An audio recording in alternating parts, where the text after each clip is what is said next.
اس لیے آج میں نے موضوع بھی یہی رکھا حضرت صدیق اکبر رضی اللہ تعالیٰ، کیونکہ 22 جمادی الثانی ان کا یوم وفات ہے، تو انشاءاللہ اگلے جمعے بھی اس پر انشاءاللہ بات کروں گا۔ اور میں نے اس جمعے بھی اسی موضوع کا انتخاب کیا کہ صدیق اکبر رضی اللہ تعالیٰ عنہ کی قربانیاں کیا ہے۔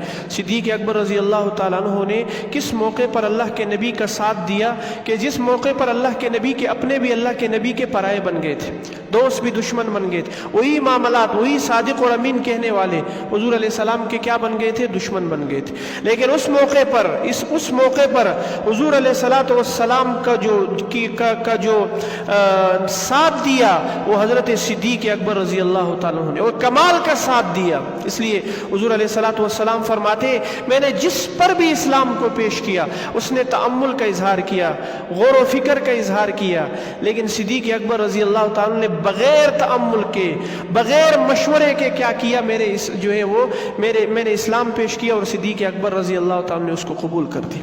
حالانکہ حضرت علی رضی اللہ تعالیٰ نے کہا کہ میں گھر میں مشورہ کر کے آپ کو بتاؤں گا۔ حضرت عمر رضی اللہ تعالیٰ نے تو تلوار نکال لی تھی، لیکن صدیق اکبر رضی اللہ تعالیٰ عنہ وہ صحابی رسول ہے کہ جنہوں نے بغیر غور و فکر، اس لیے صحابہ کرام کا جو درجہ ہے اور پھر صحابہ میں صدیق اکبر کا جو درجہ اور مقام اور مرتبہ ہے، ان کا جو سکیل ہے صحابہ کے اندر، سب سے بڑا سکیل جو ان کو ملا کس بنیاد پہ ملا؟ کہ بھئی انہوں نے غزوات کیے، باقی صحابہ نے بھی کیے، انہوں نے صدقہ کیا، ٹھیک ہے زیادہ کیا، لیکن کیا باقی صحابہ نے کم کیا؟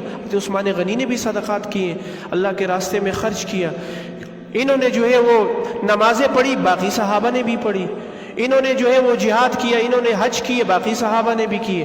لیکن کون سی چیز ایسی تھی حضرت صدیق اکبر رضی اللہ تعالیٰ عنہ کے اندر کہ جو ان کو جن کی وجہ سے ان کو باقی صحابہ میں امتیاز تھا اور خصوصی امتیاز تھا؟ وہ چیز کیا تھی کہ یہ اللہ کے نبی کی ہر بات کو مانتے تھے، دل مانے یا نہ مانے، عقل مانے یا نہ مانے، ہر بات کو مانتے تھے۔ اس لیے ایک میڈیا مشرکین مکہ کا بھی تھا، یہ دجالی میڈیا ہر دور میں ہوتا ہے۔ حضور علیہ السلام کا معراج کا واقعہ میں نے سیرت کے حوالے سے کسی موقع پر آپ کو سنایا تھا۔ اللہ کے نبی معراج پر تشریف لے گئے، اور معراج پر تشریف لے گئے، وہ آپ کے سامنے سارا واقعہ ہے۔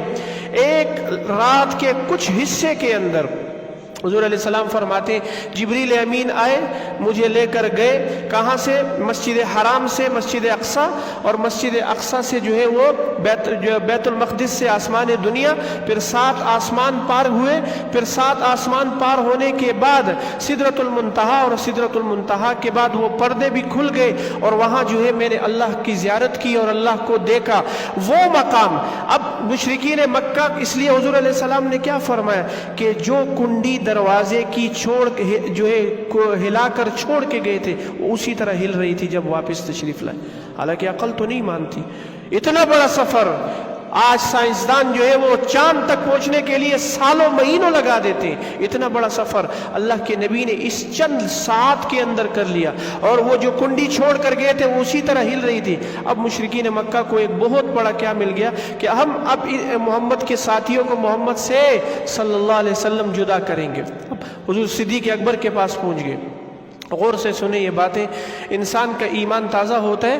ہم نے آج کس چیز کو لینا ہے صدیق اکبر کی زندگی سے؟ ہم بھی مسلمان ہیں، ہم بھی نبی کے نام لیوا ہیں، ہم بھی محمدی کلمہ پڑھتے ہیں، ہم بھی اللہ کی توحید کے قائل ہیں، ہم بھی حضور علیہ السلام کو اپنا آخری نبی مانتے ہیں، ہم بھی اسلام کو اپنا مذہب مانتے ہیں، لیکن صدیق کی شان اعلیٰ ہے کس بنیاد پر؟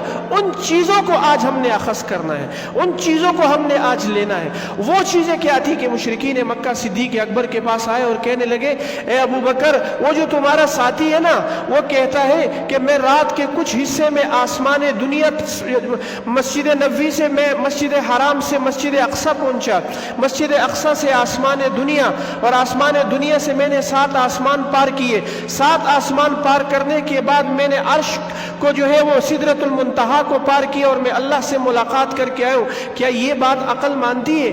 آج کے مسلمان بھی ایسے ہیں جو کہتے ہیں ہم دین کو عقل کی بنیاد بنیاد پر کیا کریں گے؟ سوچیں گے، پرکھیں گے، پھر ہم عمل کریں گے۔ میری عقل میں بات آئی تو میں مانوں گا، وگرنہ نہیں مانوں گا۔ اگر یہی بات صدیق اکبر بھی کرتے تو صدیق بن جاتے؟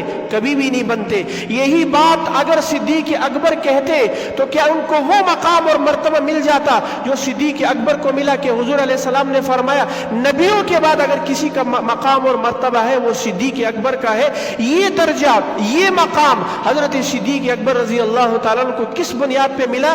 کہ وہ اللہ کے نبی کی بات کو مانتے تھے۔ زبان اطہر سے جو چیز نکل گئی ان کو معلوم تھا کہ نبی کی زبان سے وما ينطق عن الهوى ان هو الا وحی یوحى، یہ زبان خواہش سے نہیں بولتی، یہ زبان اپنی ذات سے نہیں بولتی، یہ جب بھی بولتی ہے وہ کیا ہوتی ہے؟ وحی الہی ہوتی ہے۔ صدیق اکبر نے کہا آپ تو اس بات کی بات کرتے ہو، ہم تو اس سے بڑی بات کی تصدیق کرتے ہیں۔ وہ کیا ہے؟ تو کہا کہ ہم نبی کی مجلس میں ہوتے ہیں، حضور علیہ السلام کی مجلس جو ہے ہو رہی ہوتی ہے، اللہ کے نبی اپنی زبان سے ہمیں حدیث سنا رہے ہوتے، ایک دم میں اللہ کے نبی فرماتے جبریل آئے، حدیث بیان کی اور چلے گئے، جبریل آئے اور حدیث بیان کی اور چلے گئے۔ ہم نے جبریل کو نہیں دیکھا، ہم اللہ کے نبی کی بات کو اس بنیاد پر مانتے چونکہ رسول اللہ نے ہمیں بتائی ہے۔